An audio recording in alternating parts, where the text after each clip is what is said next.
Çox sayı ilə bağlı bütün doğru fikirləri seçin. Bütün cümlə üzvləri rolunda çıxış edə bilər. Gəlin baxaq. Deyirəm ki, çoxumuz bu haqda məlumatlıyıq. Kim? Çoxumuz mübtəda oldu. Və yox deyirəm ki, çoxlarına göndəriblər. Kimə? Çoxlarına. Və yaxud da çox insan məsələn şənliyə gəlmişdi. Saydı deyə təyin olacaq. Yəni burada hal-hazırda isimləşməyib deyə təyin funksiyasındadır. Bir də deyirəm ki, bunlar çoxdur. Nə qədərdir? Xəbər vəzifəsindədir. Amma çox zərfli olsa, məsələn deyirəm ki, çox danışdı. Bu say olmur. Bu çox zərflidir ki, zərfli funksiyasına çıxış eləyir. Ona görə bir səhvdir. Mənsubiyyə şəkilçisi qəbul edir. Bəli, bizim çoxumuz qəbul eləyib.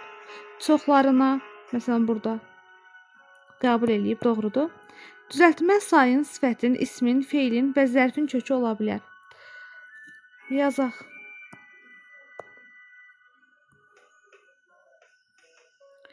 Məsələn, çoxalmaq feili var ki, bu çox sayından yaranıb. Bu doğrudur. Yəni, çoxal feilinin kökü çox saydı. Çoxdan zərfinin kökü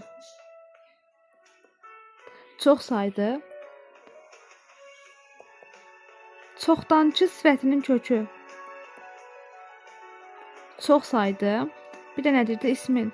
Çoxluq isminin kökü yenə də çox saydı. Bu doğrudur. Söz birləşməsinin həm əsas, həm də aslı tərəfi ola bilər. Yazsaq ki, insanların çoxu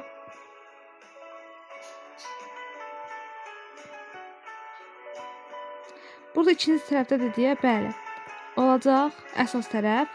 Bir də çoxlarının arzusu bu idi. Bu nədir? Arzusu. Çoxlarının arzusu birinci tərəfdədir, aslı tərəfdədir, doğrudur. Kəmiyyət şəkilçisi qəbul etmir. Kəmiyyət şəkilçisi lərdir. Göründüyü kimi çox sayı isimləşəndə qəbul edə bilir. Bu səhvdir. Deməli, cavab oldu 2, 3, 4, Y variantı.